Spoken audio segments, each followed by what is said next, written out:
تبارك الذي بيده الملك وهو على كل شيء قدير، الذي خلق الموت والحياة ليبلوكم أيكم أحسن عملا، وهو العزيز الغفور، الذي خلق 7 سماوات طباقا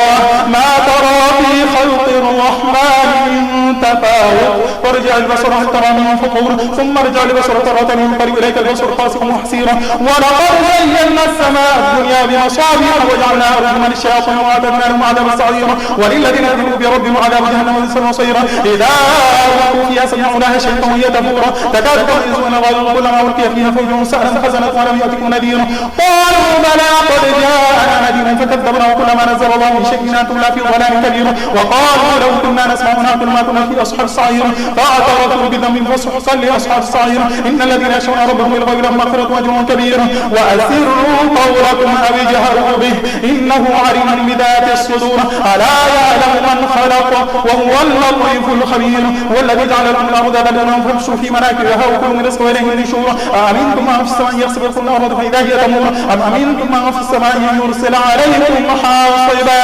فستعلمون كيف نذير. ولقد كذب الذين من قبلهم فكيف كان نكير. أولم يروا إلى الطير فوقهم صافات ويقبض ما يمسكون إلا الرحمن إنه بكل شيء بصير. أمن هذا الذي هو جند لكم ينصركم من دون الرحمن إن الكاذبون إلا في غرور. أمن هذا الذي يرزقكم من أمسك رزقا بل لجوا في عتو ونفور. أفمن يمشي مكبا على وجهه أهدى من يمشي سويا على صراط مستقيم. قل هو الذي أنشأكم وجعل لكم السماء والأرض ولا في قليل ما تشكرون. قل هو الذي ذرأكم في الأرض وإليه تحشرون. ويقولون متى هذا الوعد إن كنتم صادقين. قل إنما العلم عند الله وإنما أنا نذير مبين. فلما رأوا صفة سيئت وجوه الذين كفروا قيل هذا الذي كنتم به تدعون. قل أرأيتم إن أهلكني الله ومن معي ورحمنا فمن يجير الكافرين من عذاب أليم. قل هو الرحمن آمنا به وعليه توكلنا فستعلمون من هو في ضلال مبين. قل أرأيتم إن أصبح ماؤكم غورا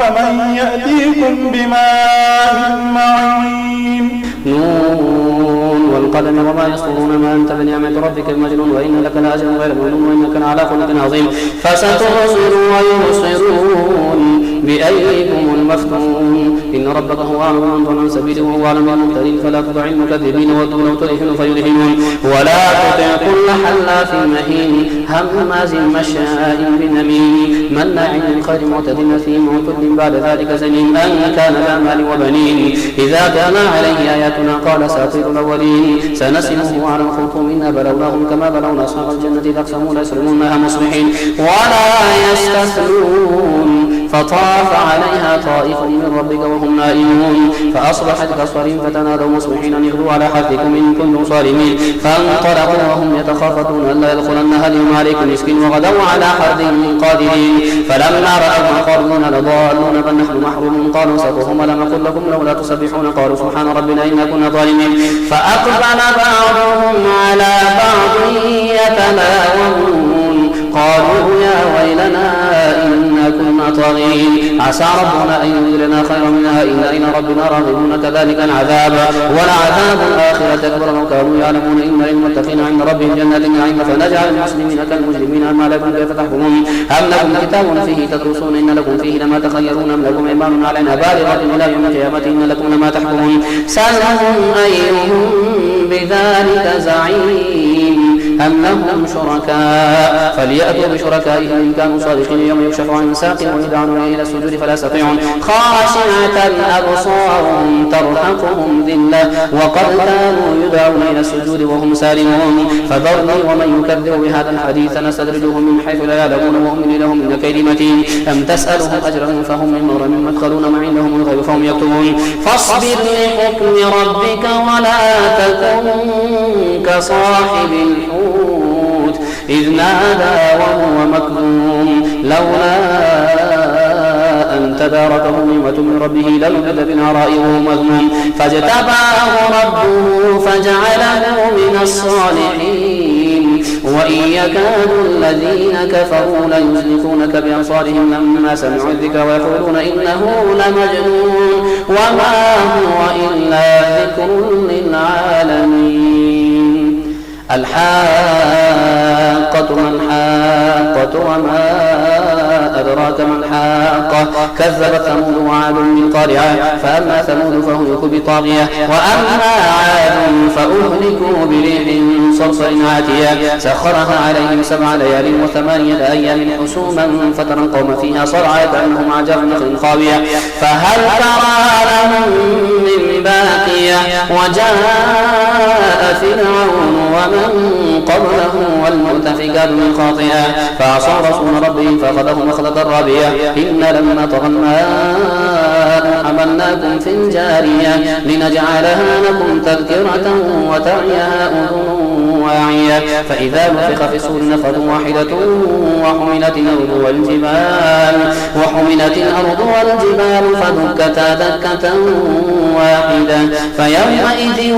وقعت الواقعة وانشقت السماء فهي يومئذ واهية والملك على أرجائها ويحمل عرش ربك فوقهم يومئذ 8 يومئذ تعرضون لا تخفى منكم خافية فأما من أوتي كتابه بيمينه فيقول هاؤم اقرءوا كتابيه إني ظننت أني ملاق حسابيه فهو في عيشة راضية في جنة عالية قطوفها دانية كلوا واشربوا هنيئا بما أسلفتم في الأيام الخالية وأما من أوتي كتابه بشماله فيقول يا ليتني لم أوت كتابيه ولم أدر ما حسابيه يا ليتها كانت القاضية ما أغنى عني ماليه هلك عني سلطانيه خذوه فغلوه ثم الجحيم صلوه ثم في سلسلة ذرعها 70 ذراعا فاسلكوه إنه كان لا يؤمن بالله العظيم ولا يحض على طعام المسكين فليس له اليوم هاهنا حميم ولا طعام إلا من غسلين لا يأكله إلا الخاطئون فلا أقسم بما تبصرون وما لا تبصرون إنه لقول رسول كريم وما هو بقول شاعر قليلا ما تؤمنون ولا بقول كاهن قليلا ما تذكرون تنزيل من رب العالمين ولو تقول علينا بعض الأقاويل لأخذنا منه باليمين ثم لقطعنا منه الوتين فما منكم من أحد عنه حاجزين وإنه لتذكرة للمتقين وإنا لنعلم أن منكم مكذبين وإنه لحسرة على الكافرين وإنه لحق يقين فسبح باسم ربك العظيم سأل سائل بعذاب واقع للكافرين ليس له دافع من الله ذي المعارج تعرض الملائكة والروح إليه في يوم كان مقداره 50,000 سنة فاصبر صبرا جميلا إنهم يرونه بعيدا ونراه قريبا يوم تكون السماء كالمهل وتكون الجبال كالعهن ولا يسأل حميم حميما يبصرونهم يود المجرم لو يفتدي من عذاب يومئذ ببنيه وصاحبته وأخيه وفصيلته التي تؤميه ومن في الأرض جميعا ثم ينجيه كلا إنها لظى نزاعة للشهوة تدعو من أدبر وتولى وجمع فأوعى إن الإنسان خلق هلوعا إذا مسه الشر جزوعا وإذا مسه الخير منوعا إن المصلين الذين هم على صلاتهم دائمون والذين في أموالهم حق معلوم للسائل والمحروم والذين يصدقون بيوم الدين والذين هم من عذاب ربهم مشفقون إن عذاب ربهم غير مأمون والذين هم لفروجهم حافظون إلا على أزواجهم أو ما ملكت أيمانهم فإنهم غير ملومين فمن ابتغى وراء ذلك فأولئك هم العادون والذين هم لأماناتهم وعهدهم راعون والذين هم بشهاداتهم قائمون والذين هم على صلاتهم يحافظون أولئك في جنات مكرمون فما للذين كفروا قبلك مهطعين عن اليمين وعن الشمال عزين أيطمع كل امرئ منهم أن يدخل جنة نعيم كلا إنا خلقناهم مما يعلمون فلا أقسم برب المشارق والمغارب إنا لقادرون على أن نبدل خيرا منهم وما نحن بمسبوقين فذرهم يخوضوا ويلعبوا حتى يلاقوا يومهم الذي يوعدون يوم يخرجون من الأجداث سراعا كأنهم إلى نصب يوفضون خاشعة أبصارهم ترهقهم ذلة ذلك اليوم الذي كانوا يوعدون إنا أرسلنا نوحا إلى قومه أن أنذر قومك من قبل أن يأتيهم عذاب أليم قال يا قوم إني لكم نذير مبين أن اعبدوا الله واتقوه وأطيعون يغفر لكم من ذنوبكم ويؤخركم إلى أجل مسمى إن أجل الله إذا جاء لا يؤخر لو كنتم تعلمون قال رب إني دعوت قومي ليلا ونهارا فلم يزدهم دعائي إلا فرارا وإني كلما دعوتهم لتغفر لهم جعلوا أصابعهم في آذانهم واستغشوا ثيابهم وأصروا واستكبروا استكبارا ثم إني دعوتهم جهارا ثم إني أعلنت لهم وأسررت لهم إسرارا فقلت استغفروا ربكم إنه كان غفارا يرسل السماء عليكم مدرارا ويمددكم بأموال وبنين ويجعل لكم جنات ويجعل لكم أنهارا ما لكم لا ترجون لله وقارا وقد خلقكم أطوارا ألم تروا كيف خلق الله 7 سماوات طباقا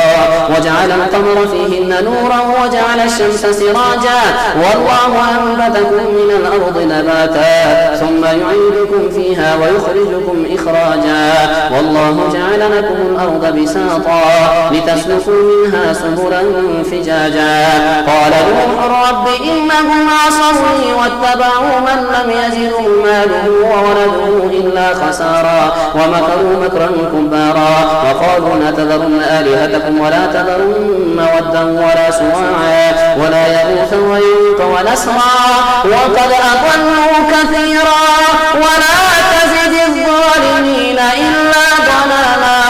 مما خطيئاتهم أغرقوا فأدخلوا نارا فلم يجدوا لهم من دون الله أنصارا وقال نوح رب لا تذر على الأرض من الكافرين ديارا إنك إن تذرهم يضلوا عبادك ولا يلدوا إلا فاجرا كفارا رب اغفر لي ولوالدي ولمن دخل بيتي مؤمنا وللمؤمنين والمؤمنات ولا تزد الظالمين إلا تبارا قل أوحي إلي أنه استمع نفر من الجن فقالوا إنا سمعنا قرآنا عجبا يهدي إلى الرشد فآمنا به ولن نشرك بربنا أحدا وأنه تعالى جد ربنا ما اتخذ صاحبة ولا ولدا وأنه كان يقول سفيهنا على الله شططا وأنا ظننا أن تكون الإنس والجن على الله كذبا وأنه كان رجال من الإنس يعوذون برجال من الجن فزادوهم رهقا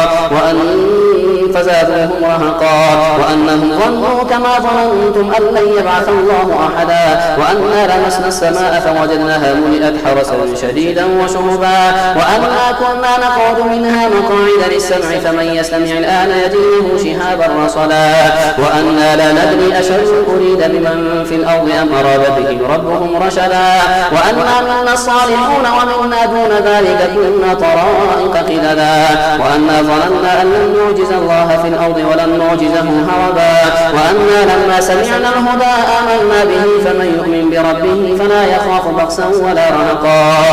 وأنا لما سمعنا الهدى آمنا به فمن يؤمن بربه فلا يخاف بخسا ولا رهقا وأنا منا المسلمون ومنا القاسطون فمن أسلم فأولئك تحروا رشدا وأما القاسطون فكانوا لجهنم حطبا وأن لو استقاموا على الطريقة لأسقيناهم ماء غدقا لنفتنهم فيه ومن يعرض عن ذكر ربه يسلكه عذابا صعدا وأن المساجد لله فلا تدعوا مع الله أحدا وأنه لما قام عبد الله يدعوه كادوا يكونون عليه لبدا قل إنما أدعو ربي ولا أشرك بربي أحدا قل إني لا أملك لكم ضرا ولا رشدا قل إني لن يجيرني من الله أحد ولن أجد من دونه ملتحدا إلا بلاغا من الله ورسالاته ومن يعص الله ورسوله فإن له نار جهنم خالدين فيها أبدا حتى إذا رأوا ما يوعدون فسيعلمون من أضعف ناصرا وأقل عددا قل إن أدري أقريب ما توعدون أم يجعل له ربي أمدا عالم الغيب فلا يظهر على غيبه أحدا إلا من ارتضى من رسول فإنه يسلك من بين يديه ومن خلفه رصدا ليعلم أن قد أبلغوا رسالات ربهم وأحاط بما لديهم وأحصى كل شيء عددا يا أيها المزمل قم الليل إلا قليلا نصفه أو انقص منه قليلا أو زد عليه ورتل القرآن ترتيلا إنا سنلقي عليك قولا ثقيلا إن ناشئة الليل هي أشد وطئا وأقوم قيلا إن لك في النهار سبحا طويلا واذكر اسم ربك وتبتل إليه تبتيلا رب المشرق والمغرب لا إله إلا هو فاتخذه وكيلا واصبر على ما يقولون واهجرهم أجرا جميلا وذبر والمكذبين أولي النعمة ومهلهم قليلا إن لدينا أنكالا وجحيما وطعاما ذا غصة وعذابا أليما يوم ترجف الأرض والجبال وكانت الجبال كثيبا مهيلا إنا أرسلنا إليكم رسولا شاهدا عليكم كما أرسلنا إلى فرعون رسولا فعصى فرعون الرسول فأخذناه أخذا وبيلا فكيف تتقون إن كفرتم يوما يجعل الولدان شيبا السماء منفطر به كان وعده مفعولا إن هذه تذكرة فمن شاء اتخذ إلى ربه سبيلا إن ربك يعلم أنك تقوم أدنى من ثلثي الليل ونصفه وثلثه وطائفة من الذين معك والله يقدر الليل والنهار علم أن لم تحصوه فتاب عليكم فاقرؤوا ما تيسر من القرآن علم أن سيكون منكم مرضى وآخرون يضربون في الأرض يبتغون من فضل الله وآخرون يقاتلون في سبيل الله فاقرؤوا ما تيسر منه وأقيموا الصلاة وآتوا الزكاة وأقرضوا الله قرضا حسنا وما تقدموا لأنفسكم من خير تجدوه عند الله هو خيرا وأعظم أجرا واستغفروا الله إن الله غفور رحيم يا أيها المدثر قم فأنذر ربك فكبر وثيابك فطهر والرجز فاهجر ولا تمنن تستكثر ولربك فاصبر فإذا نقر في الناقور فذلك يومئذ يوم عسير على الكافرين غير يسير ذرني ومن خلقت وحيدا وجعلت له مالا ممدودا وبنين شهودا ومهدت له تمهيدا ثم يطمع أن أزيد كلا إنه كان لآية عنيدا سأرهقه صعودا إنه فكر وقدر فقتل كيف قدر ثم قتل كيف قدر ثم نظر ثم عبس وبصر ثم أدبر واستكبر فقال إن هذا إلا سحر يؤثر إن هذا إلا قول البشر سأصليه سقر وما أدراك ما سقر لا تلقي ولا تذر لواحة للبشر عليها 19 وما جعلنا أصحاب النار إلا ملائكة وما جعلنا عدتهم إلا فتنة للذين كفروا ليستيقن الذين أوتوا الكتاب ويزداد الذين آمنوا إيمانا ولا يرتاب الذين أوتوا الكتاب والمؤمنون وليقول الذين في قلوبهم مرض والكافرون ماذا أراد الله بهذا مثلا كذلك يضل الله من يشاء ويهدي من يشاء وما يعلم جنود ربك إلا هو وما هي إلا ذكرى للبشر كلا والقمر والذي أدبر والصبح إذا أسفر إنها لإحدى الكبر نذيرا للبشر لمن شاء منكم أن يتقدم أو يتأخر كل نفس بما كسبت رهينة إلا أصحاب اليمين في جنات يتساءلون عن المجرمين ما سلككم في سقر قالوا لم نكن من المصلين ولم نكن نطعم المسكين وكنا نخوض مع الخائضين وكنا نكذب بيوم الدين حتى أتانا اليقين فما تنفعهم شفاعة الشافعين فما لهم عن التذكرة معرضين كالحمر مستنفرة فرت من قسم رهبة يريد كل امرئ منهم أن يؤتى صحفا منشرة كلا بل لا يخافون الآخرة كلا إنه تذكرة فمن شاء ذكره وما يذكرون إلا أن يشاء الله هو أهل التقوى وأهل المغفرة لا أقسم بيوم القيامة ولا أقسم بالنفس اللوامة أيحسب الإنسان أن لن نجمع عظامه بلى قادرين على أن نسوي بنانه بل يريد الإنسان أن يفجر أمامه يسأل أيان يوم القيامة فإذا برق البصر وخسف القمر وجمع الشمس والقمر يقول الإنسان يومئذ أين المفر كلا لا وزر إلى ربك يومئذ المستقر ينبأ الإنسان يومئذ بما قدم وأخر بل الإنسان على نفسه بصيرة ولو ألقى معاذيره لا تحرك به لسانك لتعجل به إن علينا جمعه وقرآنه فإذا قرأناه فاتبع قرآنه ثم إن علينا بيانه كلا بل تحبون العاجلة وتذرون الآخرة وجوه يومئذ ناظرة إلى ربها ناظرة ووجوه يومئذ باسرة تظن أن يفعل بها فاقرة كلا إذا بلغت التراقي وقيل من راق وظن أنه الفراق والتفت الساق بالساق إلى ربك يومئذ المساق فلا صدق ولا صلى ولكن كذب وتولى ثم ذهب إلى أهله يتمطى أولى لك فأولى ثم أولى لك فأولى يحسب الإنسان أن يترك سدى أيحسب الإنسان أن يترك سدى ألم يكن نطفة من مني يمنى ثم كان علقة فخلق فسوى فجعل منه الزوجين الذكر والأنثى أليس ذلك بقادر على أن يحيي الموتى هل أتى على الإنسان حين من الدهر لم يكن شيئا مذكورا إنا خلقنا الإنسان من نطفة أمشاج نبتليه فجعلناه سميعا بصيرا إنا هديناه السبيل إما شاكرا وإما كفورا إنا أعتدنا للكافرين سلاسل وأغلالا وسعيرا إن الأبرار يشربون من كأس كان مزاجها كافورا عينا يشرب بها عباد الله يفجرونها تفجيرا يوفون بالنذر ويخافون يوما كان شره مستطيرا ويطعمون طعام على حبه مسكينا ويتيما واسيرا إنما نطعمكم لوجه الله لا نريد منكم جزاء ولا شكورا إنا نخاف من ربنا يوما عبوسا قمطريرا فوقاهم الله شر ذلك اليوم ولقاهم نضرة وسرورا وجزاهم بما صبروا جنة وحريرا متكئين فيها على الأرائك لا يرون فيها شمسا ولا زمهريرا ودانية عليهم ظلالها وذللت قطوفها تذليلا ويطاف عليهم بآنية من فضة وأكواب كانت قوارير من فضة قدروها تخيرا ويسقون فيها كأسا كان مزاجها زنجبيلا عينا فيها تسمى سلسبيلا ويطوف عليهم ولدان مخلدون إذا رأيتهم حسبتهم لؤلؤا منثورا وإذا رأيت ثم رأيت نعيما وملكا كبيرا عاليهم ثياب سندس خضر واستبرقوا وحلوا أساور من فضة وسقاهم ربهم شرابا طهورا إن هذا كان لكم جزاء وكان سعيكم مشكورا إنا نحن نزلنا عليك القرآن تنزيلا فاصبر لحكم ربك ولا تطع منهم آثما أو كفورا واذكر اسم ربك بكرة وأصيلا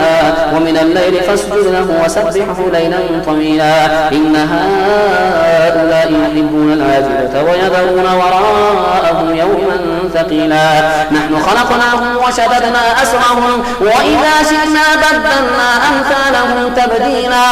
إن هذه تذكرة فمن شاء اتخذ إلى ربه سبيلا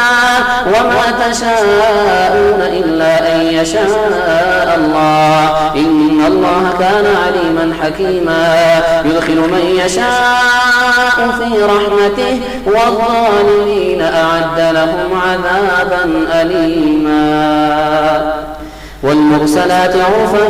فالعاصفات عصفا والناشرات نشرا فالفارقات فرقا فالملقيات ذكرا عذرا أو نذرا إنما توعدون لواقع فإذا النجوم طمست وإذا السماء فرجت وإذا الجبال نصفت وإذا الرسل أقتت لأي يوم أجلت ليوم الفصل وما